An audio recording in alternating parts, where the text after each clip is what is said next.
Hello, and welcome to Super Volcano, the 16th episode in the Crossing Thin Ice podcast series, brought to you by Actuarial Risk Management. This is Dave Ingram, and I am joined today, as always, by Max Rudolph. Today, Max will be talking about a risk from a supervolcano. While normal volcanic eruptions are fairly common, supervolcanoes are extremely rare and extremely dangerous. Best to listen carefully and learn where one might be located so that you can be aware. We hope the Crossing Thin Ice podcast series can help you with your ERM program. Our programs will sometimes look at particular risks like today and will sometimes consider particular aspects of risk management practice. By the way, nothing in today's podcast is intended to be investment advice. We are here to provide educational material. We hope that you also take advantage of our free newsletter and webcast for additional education on a variety of risk and risk management topics. Let's get started.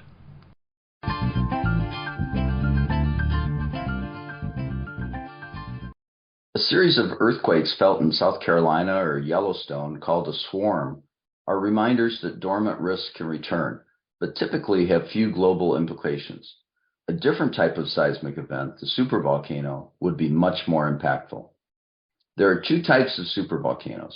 One results in magma flowing over large areas, creating large plateaus and simultaneously releasing greenhouse gases. These events don't happen very often, but can create a mass extinction event. The second type creates the large eruptions that we associate with the volcano, while displacing a large amount of matter. The caldera remaining after the most recent eruption 600,000 years ago, above the hotspot that forms Yellowstone National Park, covers most of the region. Ash that fell from an earlier event at Yellowstone created ashfall fossil beds, where animals at a watering hole were killed by breathing the ash, creating a snapshot of that time and place. While the Yellowstone region has had three major events over the last 2.1 million years, with the largest displacing 600 cubic miles of material, four other global events since 1800 provide context. Mount St. Helens, at 1/4 of a cubic mile in 1980, dropped ash far away but had limited global impact. Mount Pinatubo, with 2.4 cubic miles of ash in 1991, and Krakatoa at 4.3 cubic miles of ash in 1883 are familiar to many, but Mount Tambora is the only one at 36 cubic miles of ash in 1815 that had global impact. The Indonesian volcano that erupted in spring 1815 was the largest during the Holocene period since the last ice age. The local impact was severe, with many lives lost.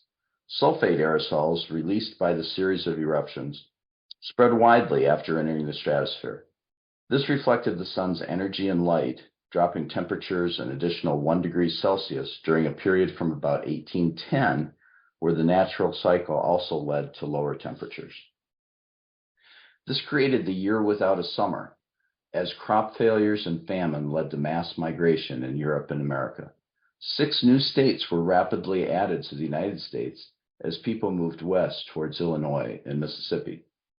A similar effect has been reported as fuel used by large ships has high sulfate content that leads to acidification, but also reflects sunlight like volcanic ash. Recent regulations rapidly phase out sulfates in marine fuels and are already believed to have reduced the masking of greenhouse gases and their warming effects. The Earth's ecosystem progresses through interactions between plants, animals, and other organisms, with weather and landscapes in a complex adaptive system. In addition, there are interactions prevalent between science, agriculture, finance, technology, demographics, culture, and politics. Every action has a reaction. The decade starting in 1810 led to high costs of food and transportation. Remember that horses had to be fed, perhaps leading to the invention of the bicycle. Napoleon's brief return led to political uncertainty in Europe. 1816 was the year Mary Shelley wrote Frankenstein, And Lord Byron wrote the poem Darkness with the first sentence, "I had a dream, which was not all a dream. The bright sun was extinguished." This web of interactions and their consequences is personified by Thomas Jefferson. He advocated for the Louisiana Purchase in 1803 while president, resulting in gold payments due starting in 1818. In addition to his own debt, he co-signed a loan for an extended member of his family. The War of 1812 pressured the young nation's finances. A second national bank was formed in 1816, following the disruption from Britain's transition to sourcing cotton from India rather than America. The crop failures stressed Jefferson's personal debt balances, but the new bank initially followed loose policy until clamping down in 1818. His loans were called during the Panic of 1819, which was a deep recession. Upon his death in 1826, much of Jefferson's property was sold to pay off these debts, making it impossible for him to free all of his slaves late in his life. While few knew the origin of the conditions experienced at the time, the year without a summer provides a good example of the need for resiliency and to build up redundant supplies as a global community. Today, just-in-time supply chains are being replaced by just-in-case plans that reshore some manufacturing. We should learn from the past, when a stress of only 1 degree Celsius fall in temperatures led to famine and other difficulties.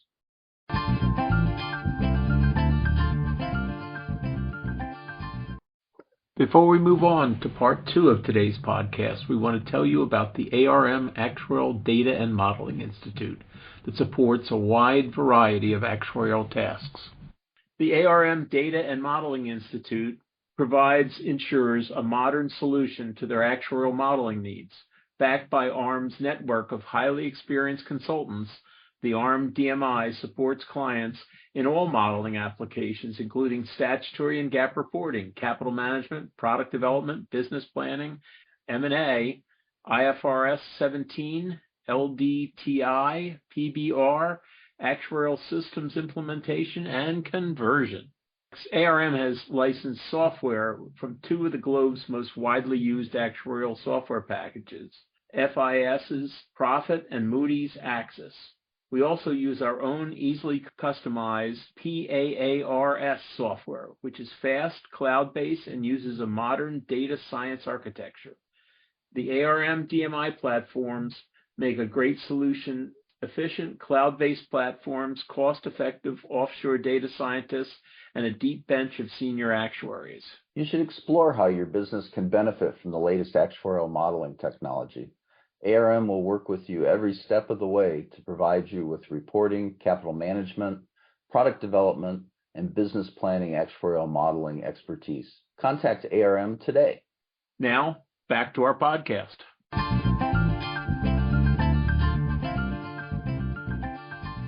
What should I take away from that? Should I be concerned with a supervolcano itself, or the indirect effects of it, or what? Yeah, and again, for the listeners, just a reminder that these are meant to be tail events, well beyond moderately adverse. That really it's interesting to be aware of and think about whether you have exposure to things like this. I think the pandemic is a great example of that we as an industry didn't do a great job of preparing for a pandemic, even though it was right there in front of us. And if you live near a supervolcano and it explodes, yeah, that's a big deal. The direct impact is going to be huge. You'll probably die if you're right next, living on the slopes of a supervolcano. But if you don't, then the indirect impact of the sulfates in the atmosphere that will partially blot out the sun and cool the planet for a couple of years, that's going to materially impact harvests, and that'll be really the impact on most people. How does the supervolcano eruption affect climate change? Well, it's interesting because a lot of the technical solutions that people are coming up with for climate change have their roots in volcanic activity. But emissions from a supervolcano, like any volcano, are temporary. It's only a couple of years before the sulfates float back down to the ground and they're not in the atmosphere anymore. While the trend for climate change will continue as we use fossil fuels. With the new event layered on top, it creates a timing issue because it'll look like things have gotten better, but really they're continuing to get worse. And as soon as you take that cover off, then you recognize how bad it is, but now you're even further behind the curve. It doesn't replace or solve climate change, but it's something to be aware of. No, that's too bad. You mentioned it's really dangerous to be near a supervolcano. So how many supervolcanoes are there? How many are there around here, in particular in North America?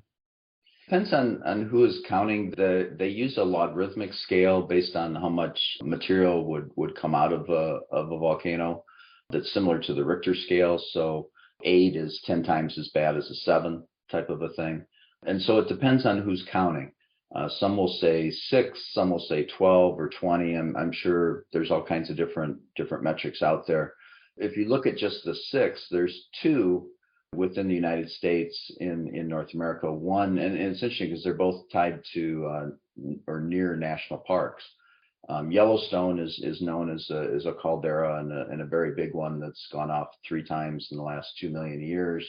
And there's another one in Long Valley, California. It's just east of Yosemite. And so those are the ones in North America, while around the world you'll see them in New Zealand and Indonesia. And it's interesting, if you look at a map of the bigger numbers, like there's 20 based on their metric, a lot of them do really follow that ring of fire around the Pacific.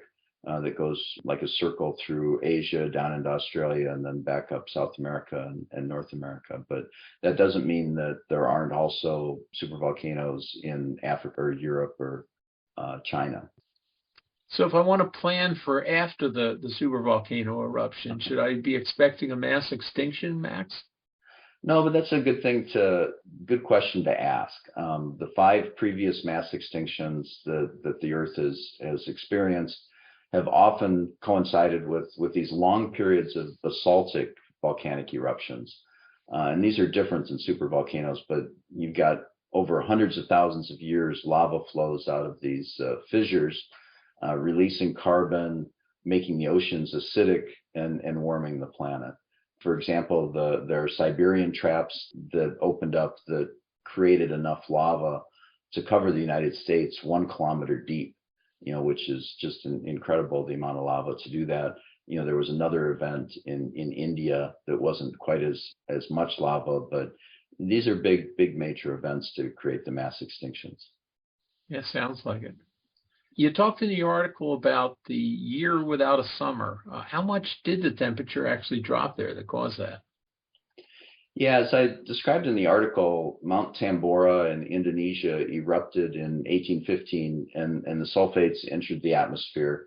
So if you were close by, it was a big deal. Nearly 75,000 locals died in the immediate aftermath. The temperature dropped about 1 degree Celsius worldwide. And this was when we were already in a cold part of the sun cycle. So it resulted in crop failures, especially in the northern hemisphere. Although, because this was 1815, you didn't have any method of communication from Indonesia to, the United States or Europe or Asia or anywhere else. And so people didn't really know why the temperature had changed or why their crops they just weren't growing. They could tell that the sun was blotted out, and so they knew that was part of it, but didn't really know the real reason why. And so as a result, they thought everything was happening locally just to them. So mass migration followed that, either from Europe to the US or in the US, west from the coastal states to what is now Mississippi, Alabama, and Illinois. In fact, several states were formed right in the aftermath of that because of the additional people that came in.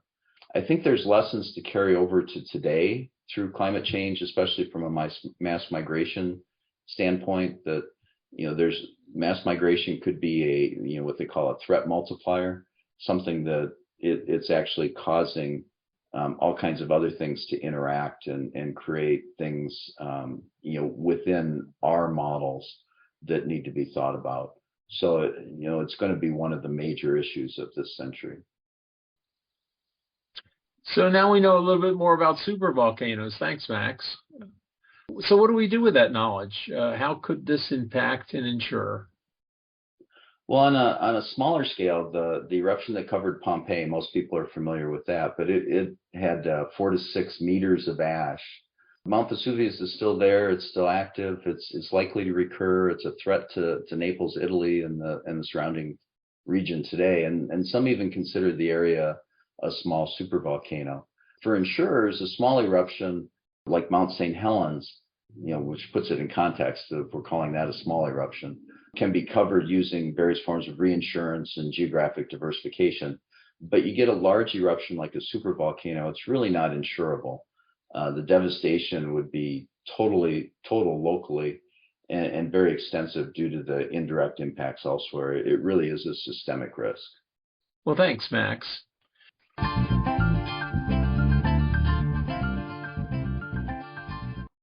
With record heat around the world this year, a year without a summer doesn't sound all that bad.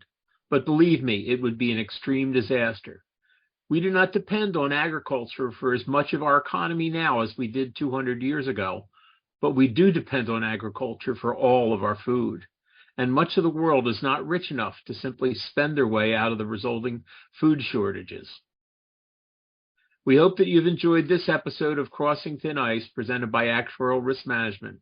If you found it valuable, please like, subscribe, and share with your colleagues.